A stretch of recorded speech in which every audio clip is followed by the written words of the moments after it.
Obstürmt oder steigt und die Sonne uns lacht, der Tag glühend heiß, oder eiskalt die Nacht. Bestaunt sind die Gesichter, doch wo ist unser Sinn, ja unser Sinn.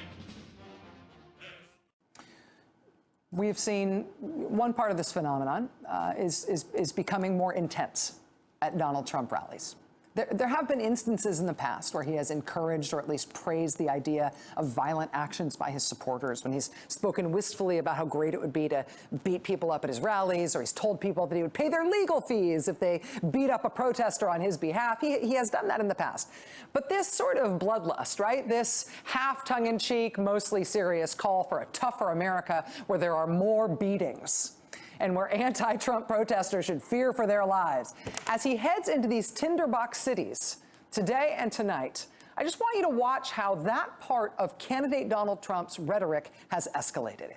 Okay, we've put date stamps on these comments from him. These are all comments from him from the podium at his public events. We've put date stamps on them so you can see when he made them. We have laid these out in chronological order. If you want to see the crescendo here, if you want to see the deliberate act that created what happened tonight in Chicago, well, watch where it came from. And where this culminates is what has happened over the course of today and into tonight. And it really is like nothing we've ever seen in mainstream American politics before. We have seen this at the fringe of stuff that's barely called politics. When I was a kid growing up in Northern California in the 1980s, you used to see this kind of thing at skinhead events, right? But this is now mainstream, front-runner, Republican national politics. And tonight in Chicago, it really turned into playing with fire. But if you want to know where it came from, and you want me to prove to you that it was deliberate what happened tonight in Chicago, well, here's where it came from.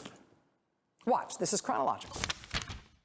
If you see somebody getting ready to throw a tomato, knock the crap out of them, would you? Seriously. Okay?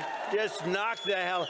I promise you, I will pay for the legal fees, I promise. I love the old days. You know what they used to do to guys like that when they were in a place like this? They'd be carried out on a stretcher, folks. That's true. Like to punch him in the face, I'll tell you. In the good old days, they'd rip him out of that seat so fast. But today, everybody's politically correct. Our country's going to hell with being politically correct. Going to hell. All right, get him out of here, please. Get him out. Get him out. Are you from Mexico? Are you from Mexico? Huh? Are you from Mexico? Get out of here. Get out. Out! Oh, this is amazing. So much fun. I love it. I love it. We having a good time? USA, USA.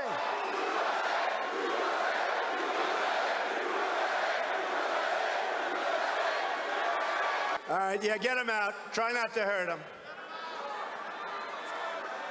If you do, I'll defend you in court. Don't worry about it. He had four guys. They jumped on him. They were swinging and swinging. The next day, we got killed in the press. We were too rough. Give me a break. You know? Right? We don't want to be too politically correct anymore, right, folks? Get him out of here. Get him out. Get him out of here. Get him out.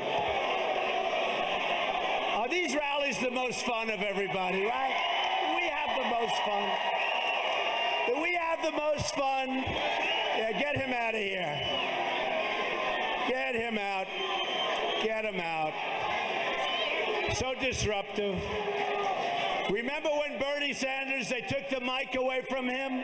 That's not going to happen with us, folks. That's not going to happen. Remember that? He walked away from the mic and he stood back and he watched these two young girls talking to the audience, and they said, we came to listen to him. And he was standing in the back as two women took the mic away. Now, that doesn't happen to us. Get that guy out of here. Get him out. Get that guy out of here. Get him out of here.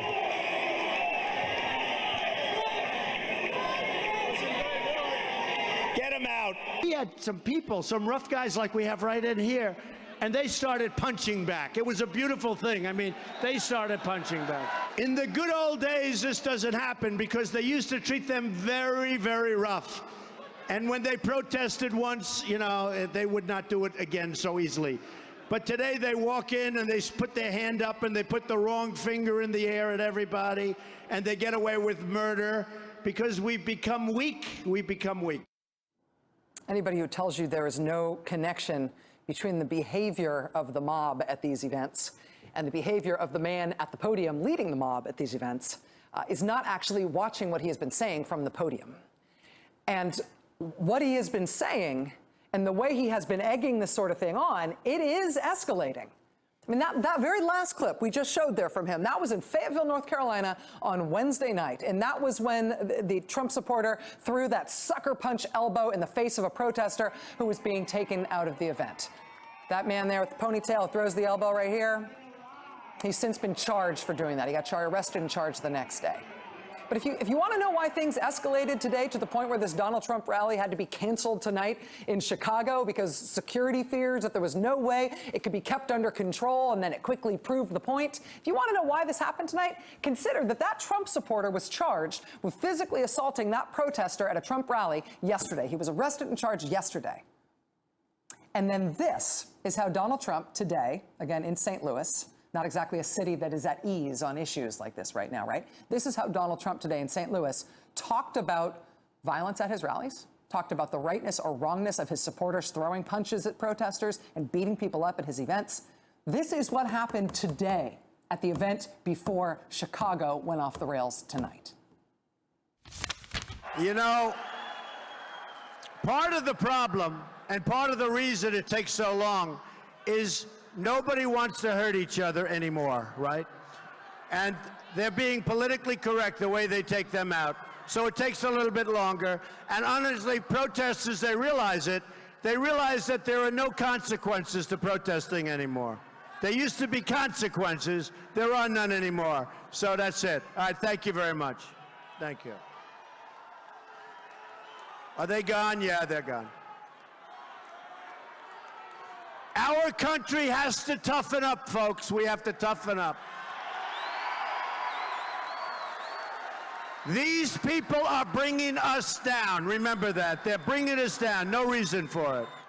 These people are so bad for our country, you have no idea, folks. You have no idea. They contribute nothing. Nothing. They can get up, and when they're being whisked out, they can raise their bad finger up in the air and drive people, which is very unfair, and some people get very angry at that because you know what that represents. And then when they get a little bit overly angry, they're in trouble. The guy that raised his finger, no, that's no problem. That's no problem. Get out of here. Get out of here. Get him out. Get him out, troublemaker. Get him out of here. Hurting this country, folks, hurting this country. Big mouth.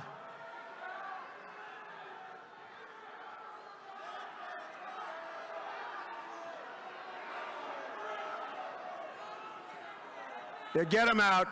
Go home to mommy. Go home and get a job. Go home, get a job. Get a job. I'll tell you, these are not good people, folks, just so you understand. You know, these are not good people. And I heard this was going to happen, and they said, Mr. Trump, would you like to cancel? I said, absolutely not. These are not good people. These are not the people that made our country great, but we're going to make it great again. But these are not the people. These are the people that are destroying our country.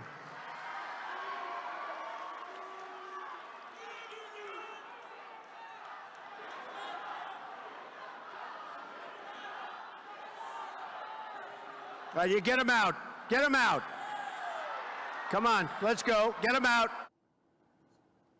That's the way that Donald Trump has been talking about protesters at his events. That's the way that he has been directing his supporters at events to treat those protesters. That was today.